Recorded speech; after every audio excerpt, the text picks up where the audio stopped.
Hi everyone, this is Divya David. Hope you're all great and I know that you're whole and happy. Looking back over our lives, we are tempted to count our failures and feel so worthless and feel hopeless, right?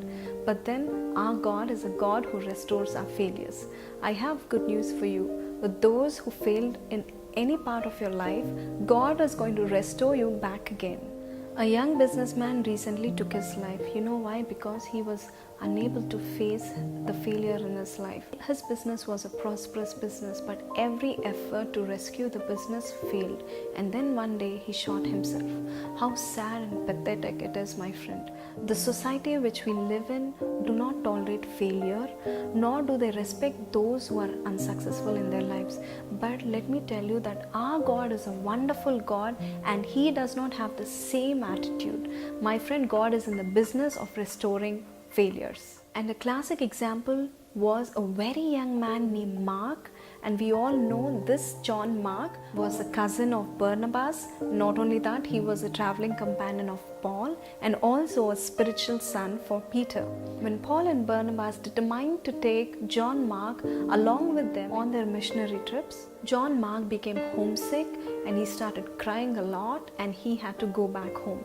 This infuriated Paul a lot. When John Mark decided to rejoin the team, Barnabas, his uncle, wanted him into the team, but then Paul was against him getting back into the team. Paul spoke very harshly to Barnabas and so they separated their ways. Paul and Barnabas were mighty men of God. Wherever they went, they saved many souls for Christ. But then because of John Mark's unprofitability at that point of time, they had to separate their ways.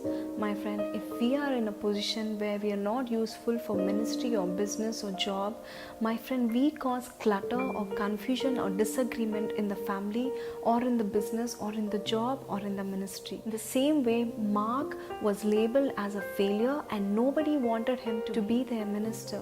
But then God is a God of second chances. God secured Mark back to his form. And God did not give up on Mark. God is not a God who gives up easily on us, my friend. Though your family, your friends, or anybody that matter to you give up on you, but God does not give up on you. Your purpose on this earth will be fulfilled because God is in control of your life. We see in 2 Timothy 4:11, Paul says that Luke is with me, but I want Mark also to accompany me in the ministry because he is profitable to me in my ministry, says Paul. Yes, my friend, Mark was so thrilled to get this message from Paul because Paul initially did not want Mark because of his unprofitability at one point of time. My friend, God restored Mark back to his form, back to his position, my friend. Whatever failures you're facing right now, look at this example, the classic example of a young failure who became a man of influence in later part of his life. Not only that, God has elevated Mark in such a way that Gospel according to Mark was written by Mark himself.